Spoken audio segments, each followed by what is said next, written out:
Hello friends, welcome to మేఘనా tutorial YouTube channel. AP cultural work from home job సంబంధించి ఒక important అప్డేట్కి ఈ video చేస్తున్నాను.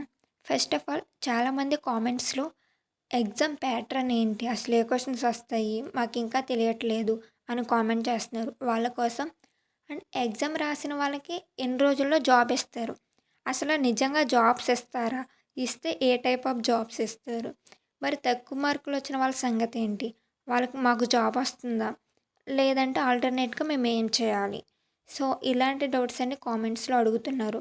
మీ డౌట్స్ అన్నీ క్లియర్ అవ్వాలంటే వీడియోని చివరి వరకు చూడండి. ప్రతి టాపిక్ గురించి క్లియర్గా ఎక్స్ప్లెయిన్ చేస్తాను. బిఫోర్ దట్, వీడియోలోకి వెళ్ళే ముందు ఎవరైతే వీడియోని చూస్తున్నారో ప్లీజ్ వీడియోకి లైక్ చేసి ఛానల్ని సబ్స్క్రైబ్ చేయండి. First of all, exam pattern ఏంటి అని చాలామంది క్వశ్చన్స్ అడుగుతున్నారు. ఆల్రెడీ ఇది సెకండ్ వీక్ ఎగ్జామ్స్ జరగడం స్టార్ట్ అయ్యి, దీంట్లో పార్ట్ 1, పార్ట్ 2, అదే like part A or part B and 2 sectors అయితే ఉంటాయి. ఫస్ట్ పార్ట్ వచ్చేసి స్కిల్ టెస్ట్. దీంట్లో క్వాంటిటేటివ్ యాప్టిట్యూడ్ 5 క్వశ్చన్స్ ఉంటాయి, రీజనింగ్కి సంబంధించి 5 క్వశ్చన్స్ ఉంటాయి, సైక్రోమెట్రిక్ ఎవల్యూషన్కి సంబంధించి 10 క్వశ్చన్స్ ఉంటాయి.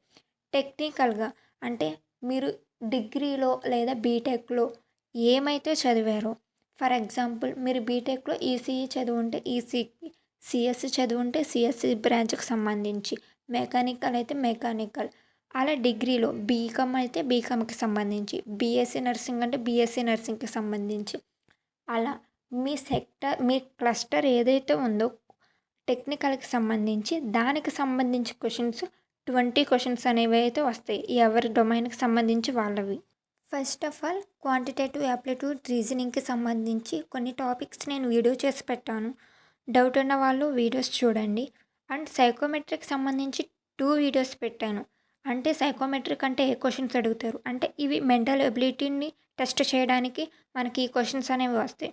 దీంట్లో 10కి 10 క్వశ్చన్స్కి 10 అవుట్ ఆఫ్ 10 ఎలా అటెంప్ట్ చేయాలని వీడియో కూడా చేసి పెట్టాను, చూడండి. అండ్ పార్ట్ 2 వచ్చేసి కమ్యూనికేషన్ స్కిల్ టెస్ట్.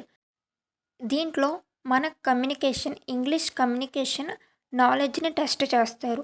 అంటే ఇంగ్లీష్ మనం ఎలా మాట్లాడతాము, లేకపోతే ఇంగ్లీష్ని మనం అర్థం చేసుకోగలమా అని టెస్ట్ చేయడానికి ఈ క్వశ్చన్స్ ఓన్లీ 3 క్వశ్చన్స్ అని ఉంటాయి. ఆ క్వశ్చన్స్ కూడా నేను వీడియో చేసి పెట్టాను. రిపీటెడ్ అవుతున్న టాపిక్స్ని చూడండి.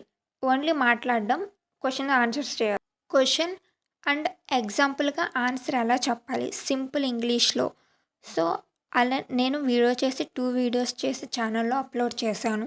నేను వీడియో కింద డిస్క్రిప్షన్లో లింక్స్ అనేవి ప్రొవైడ్ చేస్తాను. ఇంట్రెస్ట్ ఉన్న వాళ్ళు మీరు సైకోమెట్రిక్ అండ్ కమ్యూనికేషన్ టెస్ట్కి సంబంధించి వీడియోస్ అయితే చూడొచ్చు. ఆ క్వశ్చన్స్ అన్నీ ఇప్పటివరకు మన సచివాలయంలో జరుగుతున్న అభ్యర్థుల నుండి ఫీడ్బ్యాక్ తీసుకుని వాళ్ళకి ఎగ్జామ్స్లో ఏ క్వశ్చన్స్ అయితే వచ్చినాయో ఓన్లీ ఆ క్వశ్చన్స్, కొన్ని మోడల్స్ డైరెక్ట్గా పెట్టలేదు కానీ మెథడ్స్ మోడల్స్ అయితే అప్లోడ్ చేశాను. కమ్యూనికేషన్ టెస్ట్కి ఎగ్జాక్ట్ క్వశ్చన్స్ విత్ ఆన్సర్స్తో పెట్టాను. ఇంట్రెస్ట్ ఉన్న వాళ్ళు వెళ్ళి చూడండి. ఎగ్జామ్ ప్యాటర్న్కి సంబంధించింది. అండ్ నెక్స్ట్, ఎగ్జామ్ రాసిన వాళ్ళకి ఎన్ని రోజుల్లో జాబ్ వస్తుంది అని చాలామంది కామెంట్ చేస్తున్నారు కదా. ఫస్ట్ ఆఫ్ ఆల్, ఇది ఇప్పుడు పెట్టిన వాళ్ళందరికీ ఎగ్జామ్స్ అనేవి అయితే కంప్లీట్ అవ్వాలి. రాసేసిన వాళ్ళు డాష్ బోర్డ్ని రోజు ఓపెన్ చేస్తే మీకు 10 పాయింట్స్ అనేవి యాడ్ అవుతాయి. అక్కడ కోర్స్ కంప్లీట్ చేస్తే మీకు 100 పాయింట్స్ అనేవి యాడ్ అవుతాయి. సో అలా చేసుకుంటే మీ ప్రొఫైల్కి మ్యాచ్ చేయాలా, మీ స్కిల్కి మ్యాచ్ చేయాలా రికమెండ్ చేస్తుంది. వాటికి మీరు అప్లై చేయాలి. అప్లై చేసిన తర్వాత కంపెనీ మిమ్మల్ని రిఫర్ చేస్తుంది. కంపెనీ మీకు షెడ్యూల్ చేస్తుంది ఇంటర్వ్యూకి. మీ ప్రొఫైల్ గట్రా షార్ట్ లిస్ట్ అయితే అప్పుడు మీరు కంపెనీతో ఎగ్జామ్ ఉంటే ఎగ్జామ్, లేదా ఇంటర్వ్యూ ఉంటే ఇంటర్వ్యూ. సో దానికి టాస్క్ కంప్లీట్ చేసిన తర్వాత మీకు కంపెనీలోకి తీసుకుంటాం అనేది అయితే జరుగుతుంది. అసలు పక్కా జాబ్ ఇస్తారా, ఇది నిజమేనా అని కొంతమంది కామెంట్ చేస్తున్నారు. అవును, దీంట్లో చాలా IT, technical, non IT companies చాలా వాటితో అయితే గవర్నమెంట్ ఇప్పటికే డీల్ అయితే ఒప్పందం చేసుకుంది. గూగుల్లో సెర్చ్ చేయండి డౌట్ ఉన్న వాళ్ళు. లైక్ ఇన్ఫోసిస్, టెక్ మహీంద్రా వంటి కంపెనీస్తో ఇవి ఏపీ వర్క్ ఫ్రమ్ హోమ్కి సంబంధించి వాటి యొక్క డేటా కూడా రికమెండేషన్లో చూపిస్తుంది.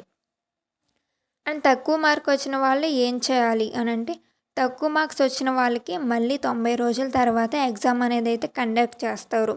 అప్పటి వరకు డాష్బోర్డ్లో చూపిస్తున్న మీ స్కిల్‌కి తగ్గ జాబ్స్ రికమెండ్ చేస్తుంది కదా! అది కోర్సెస్. ఆ కోర్సెస్‌ని కంప్లీట్ చేసుకుంటే మీకు నాలెడ్జ్ పెరిగిద్ది. వాటికి సంబంధించే క్వెషన్స్ మీకు ఎగ్జామ్‌లోనే వస్తాయి.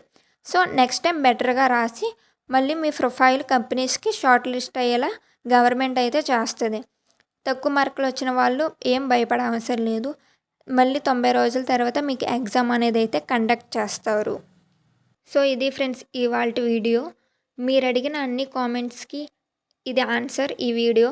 ఇంకేమైనా డౌట్స్ ఉంటే కామెంట్ చేయండి. నేను వెంటనే రిప్లై ఇస్తాను. ఈ వీడియోలో ఉన్న ఇన్ఫర్మేషన్ ఎంతో కొంత మీకు ఉపయోగపడిందని అనుకుంటున్నాను. సో, వీడియోని లాస్ట్ వరకు చూసిన వాళ్ళు ప్లీజ్ వీడియోకి లైక్ చేసి ఛానల్ని సబ్స్క్రైబ్ చేయండి. మరెన్నో ఇన్ఫర్మేటివ్ వీడియోస్ నేను పెట్టిన వెంటనే మీరు పొందాలంటే పక్కనే ఉన్న బెల్ ఐకాన్ని ఆల్ ప్రెస్ చేసి యాక్టివ్‌లో పెట్టుకోండి. Thanks for watching.